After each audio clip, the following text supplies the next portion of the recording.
Hello नमस्कार दोस्तों, आप सभी का स्वागत है हमारे यूट्यूब चैनल पे। दोस्तों, आज इस वीडियो में हम साइंस एंड टेक्नोलॉजी का एक इम्पॉर्टेंट टॉपिक है, डीप टेक और डिजिटल इंफ्रास्ट्रक्चर। आखिर ये होता क्या है? तो आप किसी भी एग्जाम की तैयारी कर रहे हो, यहाँ से आपको अच्छे खासे फैक्ट मिल जाएंगे। और साइंस एंड टेक्नोलॉजी आपके पेपर में अगर आता है, चाहे आप यूपीएससी से लेकर वनडे एग्जाम तक की तैयारी कर रहे हो, तो ये बहुत इंपॉर्टेंट हो जाएगा। तो आज हम पूरी समीक्षा देखेंगे, इससे रिलेटेड जो भी यूपीएससी में पीवाईक्यू पूछे गए हैं वो देखेंगे। आखिर हमारे पढ़ने का तरीका क्या होगा? तो सबसे पहले हम इसको कहानी की तरह, एकदम बच्चों की तरह समझेंगे कि कॉन्सेप्ट हमारे माइंड में पहुंच जाए। और कॉन्सेप्ट के बाद हम किताबी भाषा को भी देखेंगे, क्योंकि एग्जाम में जो क्वेश्चन पूछे जाते हैं वो थोड़े से टेक्निकल होते हैं। तो हम लोगों के माइंड में हमें चीज़ आ रही होती, लेकिन हम समझ नहीं पाते हैं पूछना क्या चाहता है। तो हम दोनों भाषाओं को देखेंगे, मतलब एक, और फिर समझने की कोशिश करते हैं। पहले आप यहाँ पर एक ये फिगर देख सकते हैं कि मेक इन इंडिया और making AI work for India. यहाँ पर आप देखोगे 4 जो सेंटर्स बनाए गए और 1490 रुपए तक का यहाँ पे खर्चा हुआ है, करोड़ रुपए का। और इसके अलावा 4 इंस्टीट्यूशन आपको दिख रहे हैं। बस आपको अभी ये फिगर देखना, ये इमेज देखनी है। यहाँ पर आपको जो आईआईटी मद्रास है, आईआईएस बेंगलोर है, आईआईटी कानपुर है, और आपको आईआईटी रोपर है, इन सब का भी योगदान है इन सब में। आइए समझते हैं एक कहानी से।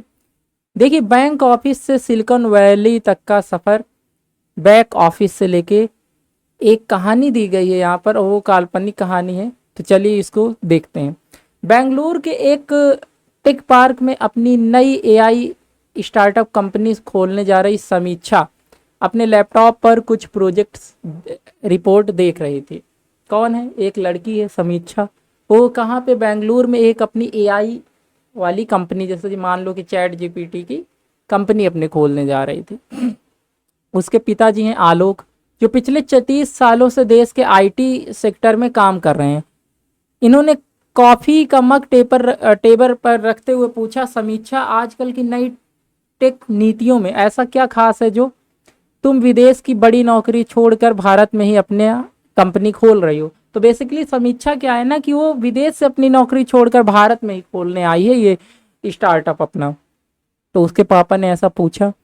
हमारे ज़माने में तो भारत को सिर्फ विदेशी कंपनियों का बैक ऑफिस यानी कि कॉल सेंटर या कोडिंग सपोर्ट माना जाता था। मतलब उस टाइम पे वो, जब उसके पापा यंग थे, तब ऐसा होता था कि यहाँ पे केवल कॉल सेंटर होता था। कंपनियां बड़ी बड़ी तो वहीं होती थी, अमेरिका में, है ना, विदेशों में। तो आखिर अब ऐसा क्या हो गया कि अब ये यहाँ पर अपनी कंपनी को स्टार्ट करना चाहती है? तो अब बताती है समीक्षा इसमें कि समीक्षा ने मुस्कुराते हुए अपने पिता को एक चार्ट दिखाया और कहा, पापा, वह पुराना दौर अब पूरी तरह से खत्म हो चुका है। 2015 में एक डिजिटल इंडिया प्रोग्राम देश में ऐसी डिजिटल रीड बैकबोन तैयार की है। तो देखिए, ये जो कुछ फैक्ट होंगे ये आपको याद रखने हैं, क्योंकि जब हम अभी टेक्निकली पढ़ रहे होंगे तो आपको ये सारे फैक्ट वहाँ पर यूज होंगे। तो 2015 में एक डिजिटल इंडिया प्रोग्राम शुरू हुआ था, जो एक बैकबोन है इन सारी चीज़ों की, जिसकी दुनिया भर में मिसाल दी जा रही है। आपको याद है कि 2014 में 1 GB डेटा के लिए हमें 269 रुपये तक देने पड़ते थे। आपको याद होगा 5 रुपये का हम लोग लेके आते थे, 100 MB का रिचार्ज वाला, है ना। जिन्होंने 2G फ़ोन चलाया होगा, कीपैड में भी नेट चलाया होगा। आज साल 2026 में उसी डेटा की कीमत महज 8 से 10 रुपये प्रति GB रह गई है। देश में इंटरनेट कनेक्शन 25 करोड़ से बढ़कर 102 करोड़ के पार पहुंचे चुके हैं, और 5G नेटवर्क की देश के 99.9 जिलों में लाइव है ना। इस सस्ते डेटा और कनेक्टिविटी के कारण आज भारत एक बहुत बड़ा डेटा हब बन चुका है। तो ये सारी चीज़ें बताई समीक्षा ने। इंडिया एआई की बात की और मिशन सुपर कंप्यूटिंग की ताकत। आलोक ने उत्सुकता से पूछा, लेकिन बेटा, सिर्फ सस्ता इंटरनेट होने से डीप टेक जैसे जो आर्टिफिशियल इंटेलिजेंस या सेमी कंडक्टर चिप्स कैसे बनेंगे? देखो, उनके पिता ने सही पूछा कि देखो, इंटरनेट अगर सस्ता है तो उससे हम एआई ये बनाएंगे कैसे? हम ये जो सेमी कंडक्टर चिप उसमें लगते हैं वो कैसे बनाएंगे? इनके लिए तो भारी इंफ्रास्ट्रक्चर चाहिए। तो समीक्षा ने फिर उत्साह से समझाया, यही तो असली बदलाव है। पापा सरकार ने 10,300 करोड़ से ज्यादा के बजट के साथ इंडिया एआई मिशन, तो कितने रुपए का बजट है? 10,300 करोड़ रुपए का बजट से भी ज़्यादा का है। इसमें इंडिया एआई मिशन शुरू किया गया है। इसके तहत जो भारतीय स्टार्टअप्स को 38,000 से ज़्यादा शक्तिशाली जीपीयू का एक विशाल कंप्यूटिंग नेटवर्क मिल रहा है। एआई कोर्स में 12,000 से ज़्यादा डेटा सेट्स उपलब्ध हैं। सुपर कंप्यूटिंग के क्षेत्र में भारत ने अपने स्वदेशी हार्डवेयर और सॉफ्टवेयर से परम रुद्र सीरीज के 38 सुपर कंप्यूटर्स तैनात कर दिए हैं, जिनकी कुल क्षमता 47 पेटा फ्लॉप्स है। तो आप देखोगे परम रुद्र सीरीज के 38 सुपर कंप्यूटर आ चुके हैं और इनकी जो क्षमता है वो 47 पेटा फ्लॉप्स है। चिप मैन्युफैक्चरिंग और पैक्स सिलिका, अभी आप देखोगे पैक्स सिलिका एक पैक्ट हुआ था। समीक्षा ने आगे बताया कि इसके अलावा भारत अब केवल दूसरों की डिजाइन की हुई चिप इस्तेमाल नहीं करता है। सेमिकॉन इंडिया जो प्रोग्राम है, इसमें 76,000 करोड़ और नए बजट में घोषित इंडिया सेमीकंडक्टर मिशन 2.0 के तहत देश में 1.64 लाख करोड़ के 12 बड़े प्रोजेक्ट्स को मंजूरी मिल चुकी है, जिसमें देश का पहला कॉमर्शियल सेमीकंडक्टर फैब भी शामिल है। क्वांटम टेक्नोलॉजी के लिए अमरावती में भारत की पहली क्वांटम वैली की आधारशिला रखी जा चुकी है। पिता आलोक यह देखकर हैरान थे कि देश की साख दुनिया में कितनी बढ़ चुकी है। समीक्षा ने गर्व से बात खत्म की। पापा, भारत ने इसी साल दुनिया के लोकतांत्रिक देशों के साथ पैक्स सिलिका नामक एक रणनीतिक गठबंधन ज्वाइन किया है, जो पूरी दुनिया में ऑथोरिटेरियन जो तानाशाही ताकतों के खिलाफ सुरक्षित सेमीकंडक्टर और एआई नेटवर्क तैयार करेगा। भारत का India stack, UPI, digi locker आज दुनिया के 23 देशों में कूटनीति और तकनीक का डंका बजा रहे हैं। अब हम सिर्फ कंज्यूमर नहीं, ग्लोबल क्रिएटर हैं। तो ये दोस्तों पूरी बात थी जो कि समीक्षा ने अपने पिताजी को समझाई। आई होप आपको समझ में आया होगा किस तरीके से हम चेंज हुए हैं, किस तरीके से हमारा टेक्नोलॉजी में चीज़ें बदल रही हैं। तो अभी क्या है, global collaboration for 6G innovation भी आपको देखने को मिलता है। Bharat 6G alliance partners with global alliance, इसमें क्या है, कनेक्ट करेगा US, UK, Japan, south Korea, Brazil and India research and development companies, academia and research institution, align research and development efforts in 6G के लिए बेसिकली है ना। Promote joint research initiative, conduct pilot of 6G technology के लिए, और collaboration यहाँ पे होगा। तो दोस्तों ये सारी चीज़ें कॉन्सेप्ट अगर आपको समझ में आया होगा कि हम चेंज कर रहे हैं धीरे धीरे और अब सेल्फ डिपेंडेंट बन रहे हैं। तो ये कॉन्सेप्ट के बाद अब हम थोड़ा सा इसको टेक्निकल लैंग्वेज में जो भी चीज़ें बुकिस होती हैं उसको समझ लेते हैं। और ये इंग्लिश में लिखा हुआ है, लेकिन हिंदी मीडियम वाले इसमें परेशान ना हो, क्योंकि आपने कॉन्सेप्ट समझा हुआ है। आपको हो सकता है कोई बीच में मीनिंग ना आ रही हो, लेकिन आपको उसका सेंस समझ में आएगा कि ये एक लाइन कहना क्या चाहती है। और अगर आपने थोड़ी भी वीडियो हमारी देखी है तो आपके अंदर कॉन्फिडेंस आ रहा होगा कि आपको भी इंग्लिश समझ में आने लगी है। चलिए, macro digital India foundation and connectivity scalability, the structure transformation driven by heavy state investment, India's technological profile has migrated from IT outsourcing back office destination into a emerging sovereign deep tech global power, मतलब अब बदल रहा है। The optical fiber framework expanded the national optical fiber network from 19.3, ये नया fact है, lakh route kilometre in 2019 to 42.36 lakh route kilometre by 2025। मतलब देखिए ऑप्टिकल फाइबर का जो नेटवर्क था 19.35 लाख था, अब वो किलोमीटर, अब वो 42.36 हो गया 2025 में, accelerating one of the world's fastest 5G network roll out to cover 99.9% of domestic districts. Mass internet penetration, the total internet connections multiplied from 25.15 crore in 2014 to 102.86 crore in early 2026, with broadband networks scaling up to hit 99.56 crore links. Consumer data exploration triggered by massive systematic tariff corrections, dropping जो raw data cost from 269 per GB in 2014 down to baseline 8 to 10 रुपए per GB in 2026. Average monthly household consumption spiked from 61.66 MB to 24.01 GB, जो मतलब कि 61 MB ही monthly consumption होता था, अब वो 24 GB हो चुका है। Frontier computational platform AI super computing and blockchain. The Indian AI mission operationalized via central corpus allocation of over 10,300 crore to democratize frontier computing. It builds a public access processing framework loaded with over 38,000 GPUs alongside the AI course repository, hosting 12,115 clean datasets with 306 specialized AI model across 20 sectors. National Supercomputing Mission administered via 4,500 crore outlay. The National Supercomputing Mission has successfully deployed 38 advanced supercomputers, delivering a combined computational power of 47 petaflops, anchored by the indigenous hardware-software architecture of the Param Rudra series. The National Blockchain Framework (NBF), launched under MIT to deploy tamper-resistant decentralized ledgers via the Viswasya blockchain stack and the NBF Lite sandbox. By late 2025, the architecture had structurally verified over 3 crore land and property deeds to drastically minimize subsurface registration frauds. इसके अलावा आप देखोगे sovereign cloud architecture बनाए जा रहे हैं। The indigenous MeghRaj public cloud matrix जो है expanded operation from covering 342 government departments initially to, जो पहले 342 गवर्नमेंट डिपार्टमेंट को कवर करता था, अब 2323 active central and state departments को मिड 2026 तक कवर करने की बात हो रही है।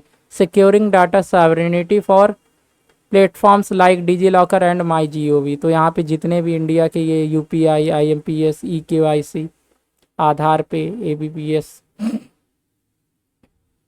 आधार इनेबल्ड पेमेंट सिस्टम है ना, AEPS, Advanced Electronics Quantum Bioeconomy Hubs. The Semicon India Matrix, driven by an initial legislative framework of 76,000 crore. The ecosystem was reinforced in the budget with the launch of the India Semiconductor Mission 2.0 ISM 2.0 to target indigenous IP curation and supply chain shielding. Approved fabrication pipelines as of June 2026.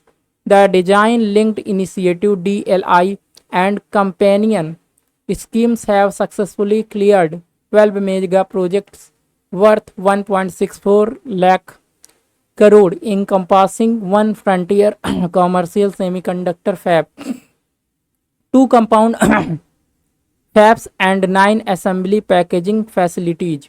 National Quantum Mission NQM, backed by an approved financial layout of 6,003.65 crore, the mission has set up 4 core thematic research hubs engaging 152 plus allied physicists. India successfully demonstrated a secure 100-kilometer quantum communication network, complemented by laying the foundation of the nation's first quantum valley in Amravati. इसके अलावा अगर देखें तो data centre capital expansion driven by intense AI and cloud loads, India's aggregate data centre power capacity extends from 375 megawatt in 2020 में जो था nearly 1500 megawatt, established major regional hyperscale nodes across Mumbai, Noida and Jamnagar. The Bio E3 industrial saturated scale, supported by the Bio E3 policy and the National Biopharma Mission, India's aggregate biotechnology value surged from USD 150 billion in 2023 to USD 190 billion as of June 2026, supported by 94 DBT Birak bio incubators spanning 25 states. Research capacity buffering and human capital framework. अनुसंधान national research foundation ANRF operationalized to forage and institutional research and development integration matrix between academia and private startups, launching the MAHA यानी कि mission for advancement in high impact areas and peer initiative disbursing to 64.70 crore in direct grants. इसके अलावा आप देखोगे 1 lakh crore RDI scheme ratified to provide long-term, low-interest, affordable financing grids, especially to stimulate private sector's deep tech innovations and industrial research modeling. इसके अलावा आप देखोगे future skills prime and NIELIT scaling, NIELIT scaling, the mighty NASSCOM up skilling platform completed advanced deep tech training certifications for over 17.14 lakh professionals, notably drawing 80% of its candidates pool from tier 2 and tier 3 cities. Concurrently, NILET is achieved university status, expanding its network across 56 centers. Early AI literacy sure SOAR deployed the skilling for AI readiness SOAR यानी कि skill for AI readiness initiative to integrate NSQF aligned micro credentials directly into the Skill India Digital Hub SIDH, training school student across class 6 to इसमें 12 शामिल किए जाएंगे. Geopolitical alignments and technology diplomacy क्या हो रही है, तो आप देखोगे अभी global innovation index leap, India scaled up its structural rating to secure the 38 position in the global innovation index. अब 38 पोजीशन है और rising from 81st rank held a decade prior. 10 साल पहले वो 81st रैंक पे था.